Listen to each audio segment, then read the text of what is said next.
An awe so quiet, I don't know when it began. A gratitude had begun to sing in me. Was there some moment dividing song from no song? When does dewfall begin? When does night fold its arms over our hearts to cherish them? When is daybreak? You guys can come up here and sit right here on the steps. Yeah, come and join me up here. Thank you. And you don't have to do anything special. We're just going to open this box. Wait, I'll tell you when. You can do it. Yep. And see what's in there. So before we open it up, though, let's talk a little bit about, I've been hearing recently a lot of talk about superheroes. That's been sort of a theme for kids lately here. And so I want to talk a little bit about something that almost all superheroes have. And almost all superheroes have a mask. Isn't that right? When we think of some superheroes that have masks, most of them do. Iron Man's got a mask, Batman's got a mask, Superman doesn't have a mask. But most of them have masks. So sometimes they even have a whole costume, a mask, if you will, that covers their whole body, right? Right? Yeah. Yeah. Why do we think they wear these masks? You all know why they wear a mask? Tell me. To hide their identity. To hide their identity, yeah. Is there another reason? Yeah. To look cool. To look cool. To look cool. I might add that looking cool is one thing, and also looking strong, looking powerful. It's sort of how they show their mission to the world. You know, Batman wants to go out there and be really tough, and Iron Man is this and that and the other, right? So this is sort of the way, it's another way that they communicate to the world. So let's just hold that in mind for a second, and let's look in the Wonder Box. You want to open for me? Okay, look in there and tell me what's in there. Nothing? Nothing? No, I think, are you sure there's nothing in there? Hair and crumbs. Okay. We might need to get a little vacuum going on the Wonder Box, you know. All right. There's nothing in there. Okay. Well, let me reach in there and see if there might be something in there. Let me just see, because see, I see something. What is that? Anyone see what that is? Okay. It's a hand. Looks like maybe it could be a mask. What mask is that? Happy. That's happy mask. Yeah. So that's the happy mask. We'll put that down. Let's see if we can get another one in here. How about this one? Sad. It's a sad mask. Yep. That one down. Okay. How about this one? Mad. Yeah. Grouchy, mad, angry. Yeah. Yeah. Okay. That one. How about this one? Scared, afraid. Yeah. Okay. Surprised. Yeah, that can be there too, kind of, a little bit. Okay. Take that one off. One more. I think I got two more in there.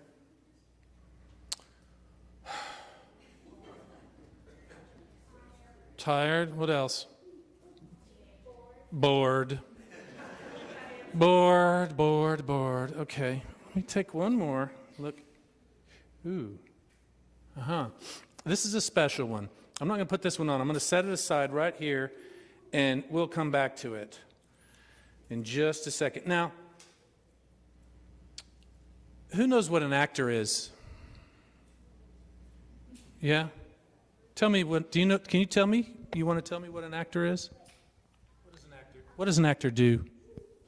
It acts like another person or a different version of them. That's exactly right. That's a great definition. They act like another person or a different version of themselves. That's right. Absolutely. And they do that mostly for entertainment, you know. Okay. And when we have these actors often think about, by the way, I was an actor for 30 years. Yes, believe it or not. Actors often think about their own faces and their own bodies as masks. And they use their faces and bodies in that way. So sometimes you'll see an actor who's a young person acting as if they're an older person. And they'll change the way they walk and they change the way they move. They might be acting like they're an injured person or a sad person or a happy person, these sorts of things. So with that in mind, I'm going to try on this last mask. And let's see if you can guess which this one is. I'm going to stand up for this one. Okay, I put this mask on.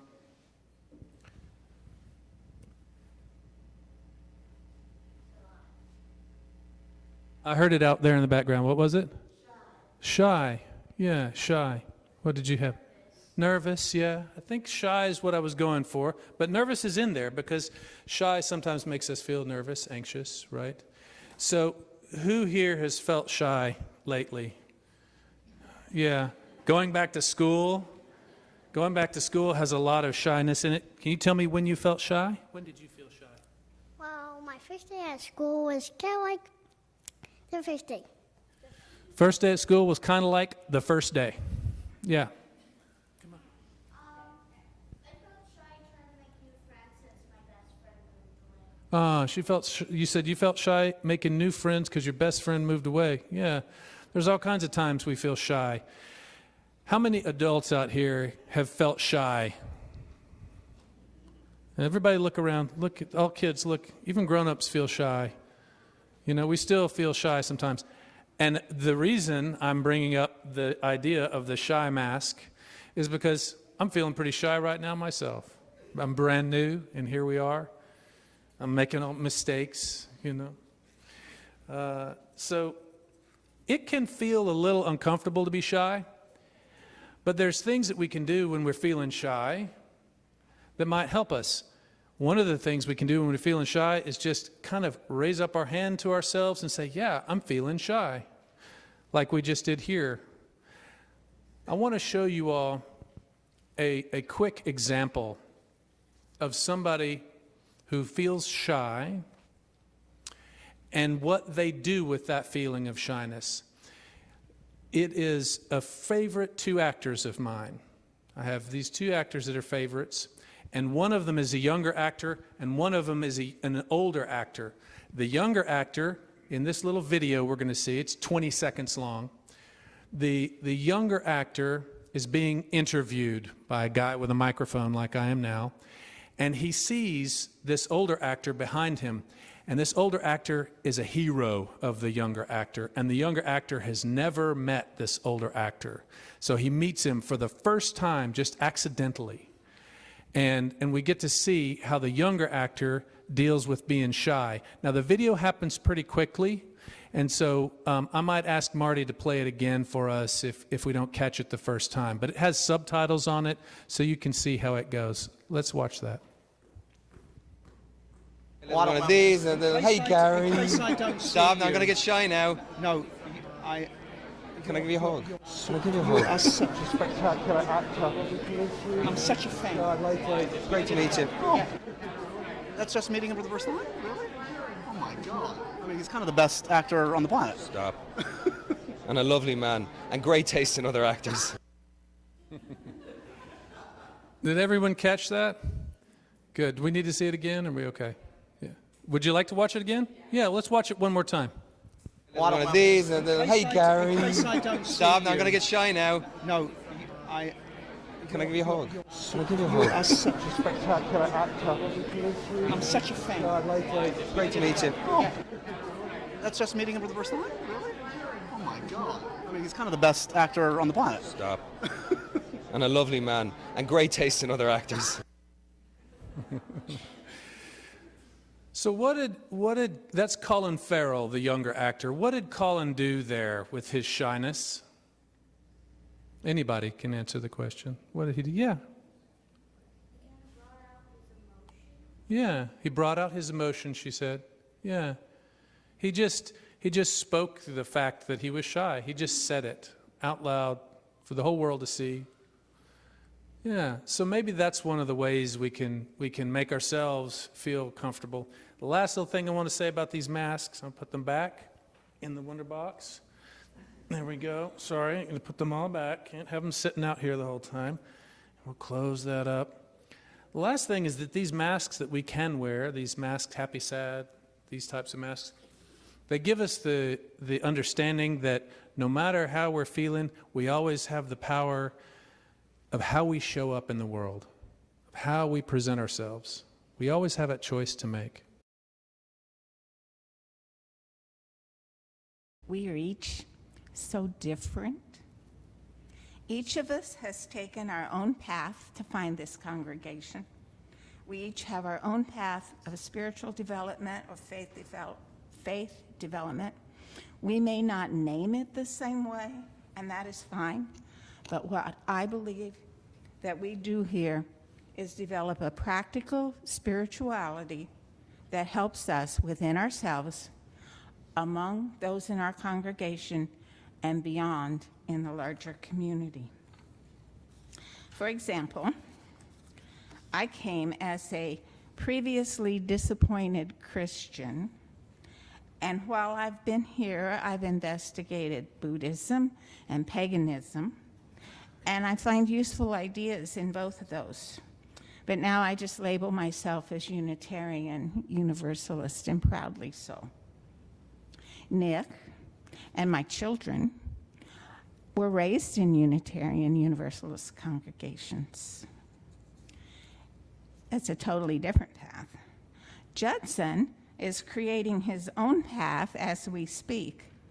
Please notice that we have the honor of being the first Unitarian Universalist congregation of which he is a part. Now, I feel like for him, we need to be the very best iteration of ourselves that we can possibly be. I mean, I know we're not perfect, but we're pretty good, but let's get it right. Let's show him how a healthy congregation develops and participates in community life. So, how do we do that? To me, the most outstanding way is that we work together. We may not always agree about everything, and we don't, but we can work together. I remember when we were a fellowship on 8th Street, we were small, about 30 members. We had no minister, no staff. So, you want coffee after the service? Somebody made it. You want music? Programming for children? Somebody had to volunteer. You want a meaningful Sunday service or maybe a guest speaker? Somebody had to arrange it and deliver it. More volunteering, more service for the good of the community.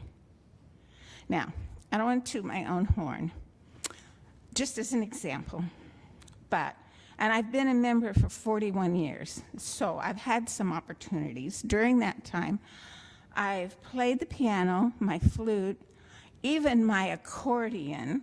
I've sung in the choir. I've weeded beds, mentored a teen, and if you ever have a chance to do that, jump on it. I learned so much. It's amazing. I've spearheaded children's programming before we had staff. I've helped with it under the guidance of our staff.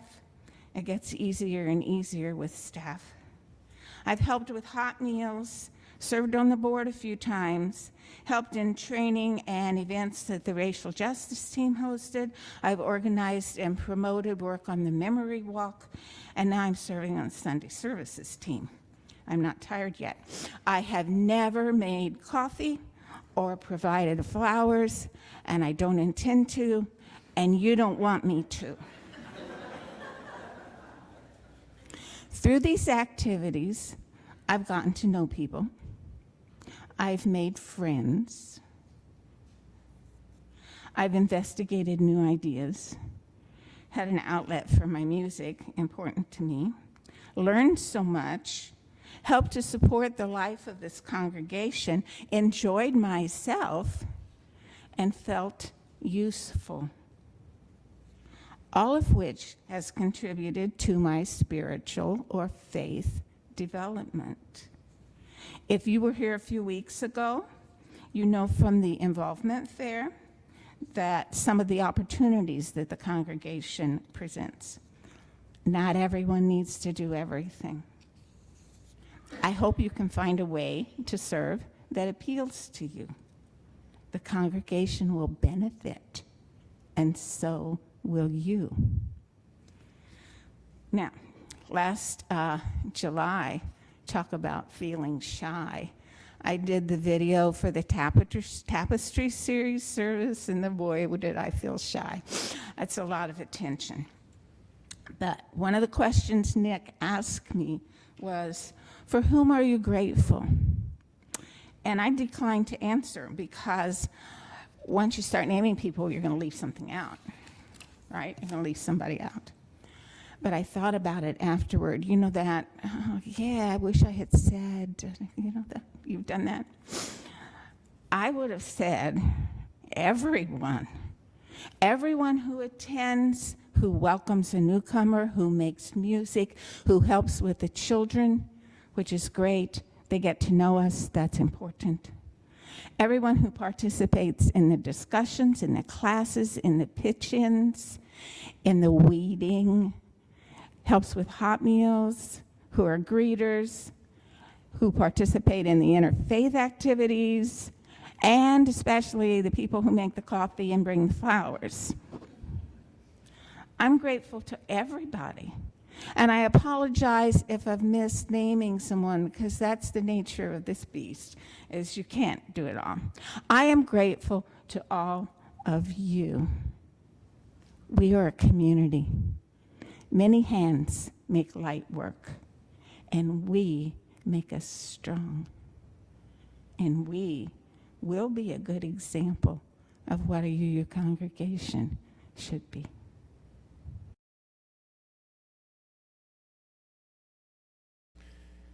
Couple of readings today. The first one is written by a woman named Melody Beattie.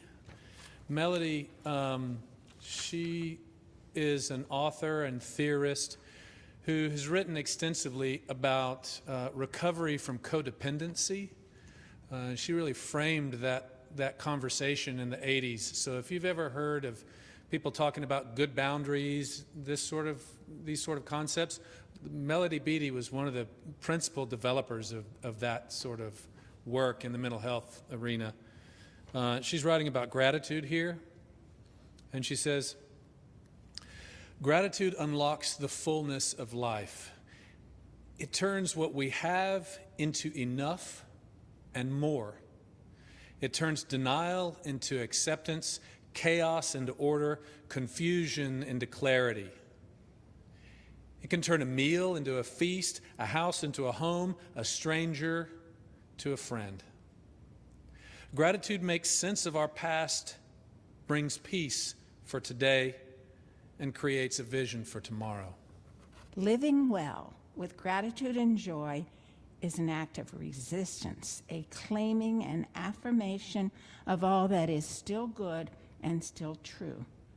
Remembering what we love and what still shines is a counterbalance to a culture of endless doom scrolling. Gratitude lifts up what inspires and sustains us, even in troubled times. Time with trusted community is a sanctuary of rest that rebuilds and renews our courage and hope. Laughter is a balm that soothes what hurts and heals what is aching.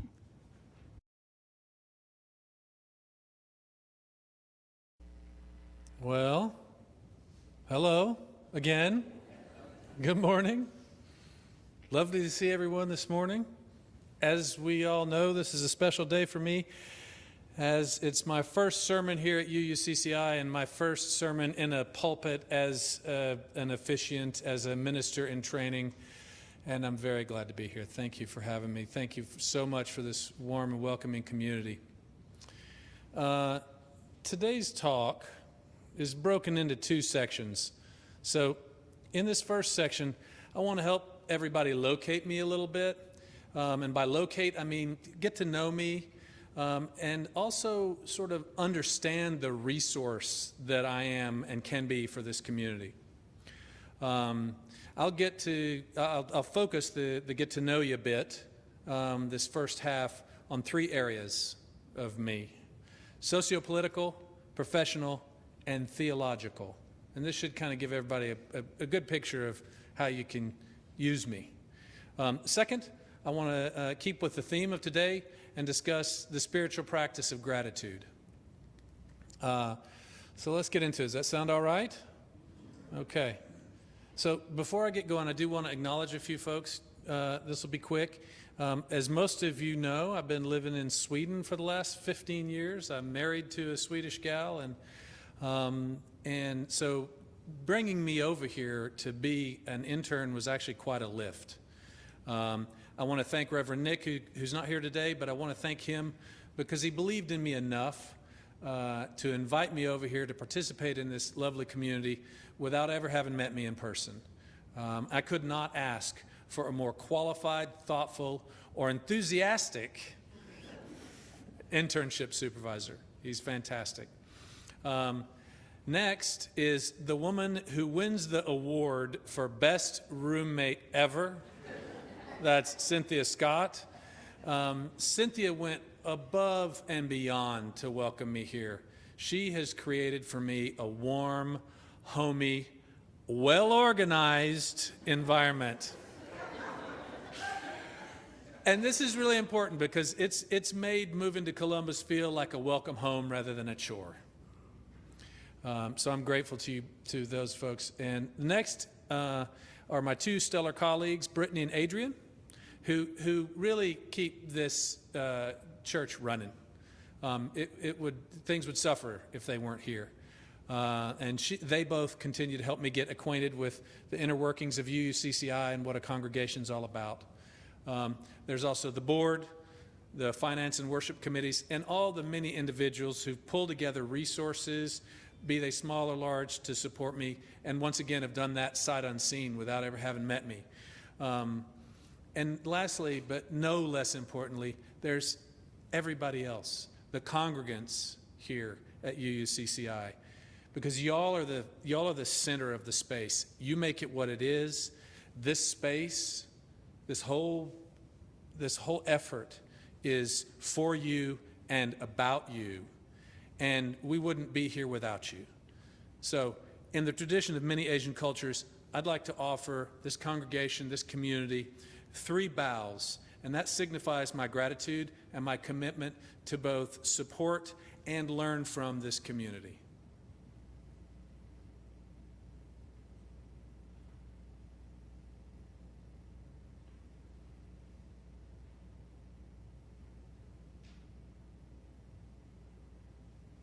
Thank you all for having me so much. It means so much to me. Thank you. Okay, so now to part 1, locating Judson. By now, pretty much everybody knows and can tell I ain't from Sweden. I grew up in West Texas, where my dad was a personal injury lawyer. He was a titan in that field. Most of his clients were injured blue-collar workers from West Texas and their families. He was a masterful storyteller. He loved nothing more than being in front of a jury. He seldom lost a case. Now, trial lawyers often get a bad rap, and say what you will about them, but in a world where labor unions and worker protections have been gutted by a system obsessed with profit, working class folks have often been left with few advocates, especially when a catastrophic injury renders those folks no longer useful as labor. My father was one such advocate, and I'm very proud of the work he did. My mom was a homemaker, and a lawyer's wife, which in those days meant that she managed everything related to the family, including parts of my dad's career, especially his public-facing social presence. My mom was well-read in the classics, a bright, well-informed conversationalist. She loved poetry, fiction, fine arts, and she was herself a skilled ceramicist. She was a brilliant potter. She was passionate about civil rights, and according to them that knew her, she was the only person who ever out-debated my dad. Neither of my parents came from wealth, and they were both lifelong Democrats.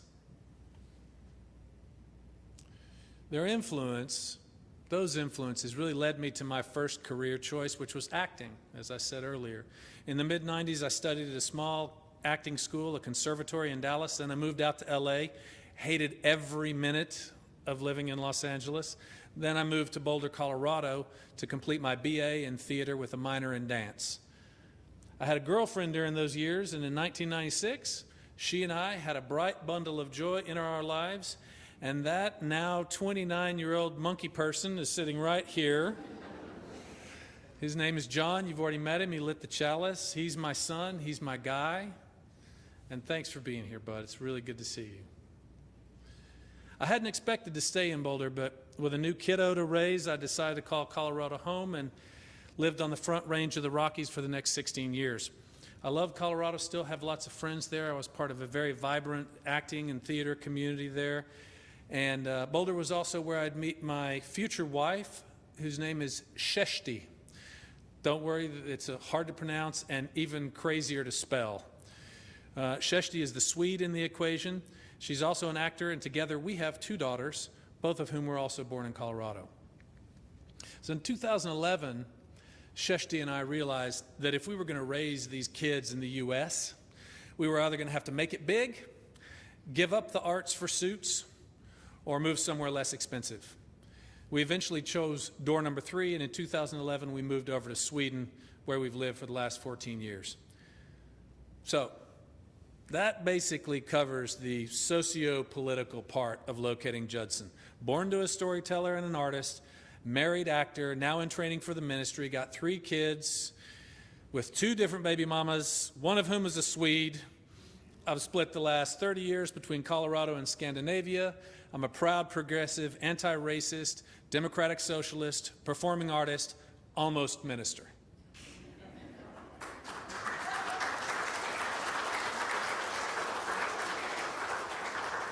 Now for the professional bit. When we moved to Sweden, Sheshti and I were both looking to reinvent our careers as artists. We weren't exactly sure how to do that, but just after we got there in 2012, the Arab Spring happened. We'd just arrived in Sweden, and that country saw a massive influx of asylum seekers and refugees. Sweden's a small country, 10 million people, and there was 1.5 million new people that showed up in about 3 years. And so they were mostly from North Africa, the Middle East, and Eastern Europe. And Sheshti's parents, my in-laws, they had long been affiliated with a nonprofit that works with intercultural and interfaith spaces. So we decided to go to work for that group, bringing our theater tools and acting training with us. And so we shifted our focus from acting as entertainment towards using theater to help those folks navigate the complex, very complex struggles around forced migration. So using theater in this way, when you're not using it to be an entertainer, but you're using it to train folks or to help folks or do some sort of education, this is typically called applied theater, and that became our field of expertise. I've been blessed in that work to have contact with countless cultures and faiths, and that contact has eventually become really the motivating factor in me wanting to study religious pluralism and landing here in the heart of religious pluralism, the UU. So I'd heard the call before to ministry, but I'd always chosen to stay in the arts. I'd hear that call and then I'd run out and do a new play or to make a movie or do something, anything to avoid the pulpit. Probably, you know, I also stayed in the arts, not really necessarily to avoid things, but probably because I'm just stubborn. I don't give up easy. And I was also never quite sure what I was going to do as a theologian. What would I do as a preacher, as a theologian? How and where would I do it? But these intercultural experiences really kept focusing this call to ministry, and that led me here when I was looking for a place to locate myself, to find myself in pluralism. So when it comes to being religious pluralists, the UUs have got it licked hands down. And so this is a perfect home for me. That's the professional location of Judson. American actor to expat, to applied theater expert, to pluralist, to ministerial intern at UUCCI. And the last bit here is the theological piece for me. As many journeys are, my spiritual journey has been a winding road. I was born and raised as an Episcopalian, but we weren't real religious. My father was an atheist, and my mother, you would love her. You really would. She referred to herself as an Episcopagan.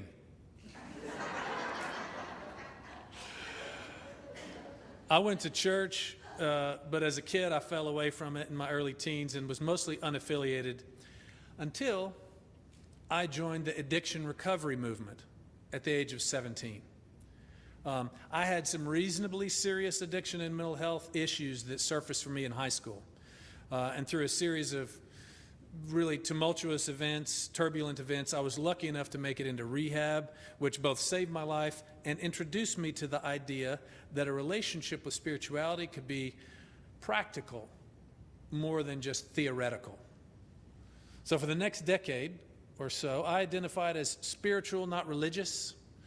And during this time of spiritual, not religious, I had the good fortune to meet some other recovering folks who engaged in traditional ceremonial practices with the Lakota people. So in Lakota circles, a group that engages in prayer practice together is called a hoop. And though I've not been in ceremony with those folks for a while, I'm still very connected to the hoop that I originally joined. Next stop on my journey was a tiny Buddhist liberal arts college. It's where I met John's mom, and it's where I met Sheshti. This college was in Boulder, Colorado. It was founded by a Tibetan monk turned lay teacher back in 1974. Its name is Naropa University, and I have 2 degrees from Naropa. Excuse me, my BA in acting, or theater actually, and a master's degree in fine arts. So then it was on to Sweden and all the intercultural work, which, as I said, amplified this call to ministry. And that really got me looking for a master's degree program that could fit my very weird, winding road background. And what do you know? I came across the UU's, Meadville Lombard Theological School, which is one of 2 U.S. seminaries that trains Unitarian ministers. And so here I am, an Episcopalian-born, spiritual not religious, sober, Buddhist-leaning, interfaith agnostic who holds a deep affinity for the indigenous ceremonial practices of the Lakota Nation and all nations of First Nations people of the United States. This is my theological location, so it's nice to meet you all. And I'm really grateful, actually now, to have the privilege, and I'm proud to add the name Unitarian Universalist to my spiritual nomenclature. So what do you think? We got a little bit of room for gratitude now? So everybody, let's take a breath or two. That was a lot of information. So let's take a 1, 2, 3 deep breath. One more. And on this third one, when you take that breath and hold it just for a second, and then let it just fall out like a sigh.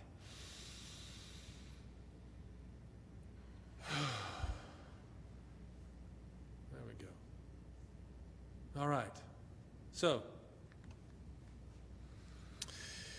several years after we moved to Sweden, I encountered a dark time in my life. I was struggling being an expat in a country where I didn't really speak the language. I didn't have many friends. I didn't know the culture. It was hard to find a job.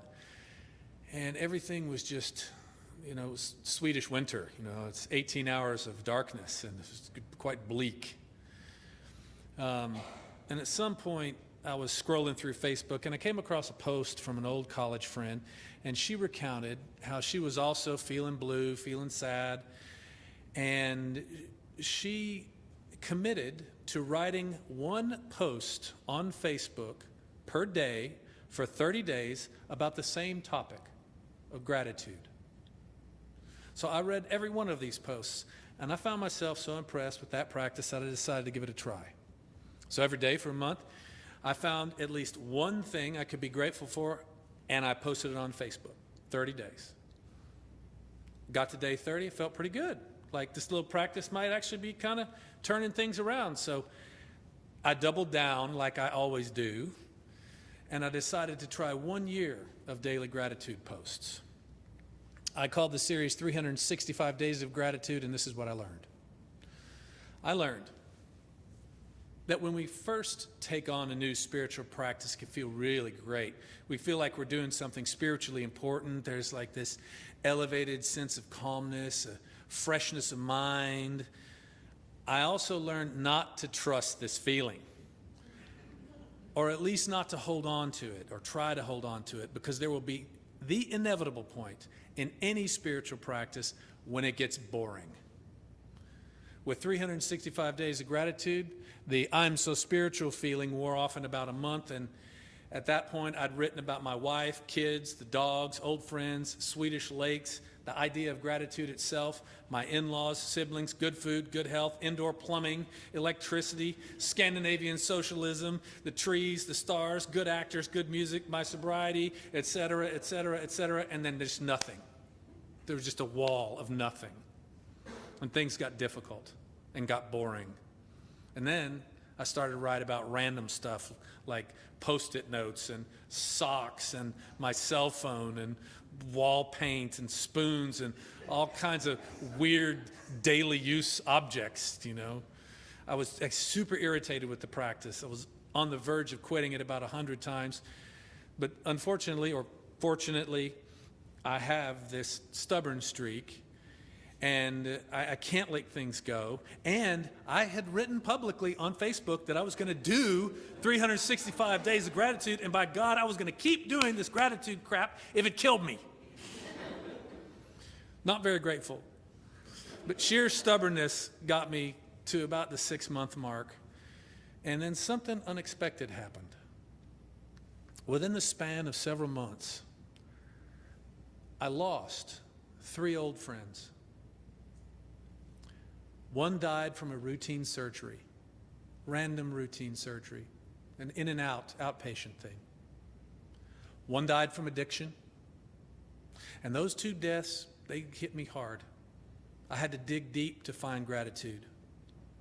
But in the digging, I discovered what those friends meant to me. I remember the times that we laughed till we cried. I remember the times they had my back and I had theirs. And I remember the sparkle in their eyes when we'd see each other and when we were having fun. I felt the grief of their loss, and I felt gratitude for that grief because it reminded me of how much I love those 2 friends. Now, the loss of the 3rd friend was the hardest. This friend was the first serious girlfriend I ever had. We were 19, maybe 20 when we dated. And though we weren't a great romantic match, we stayed friends for 25 years.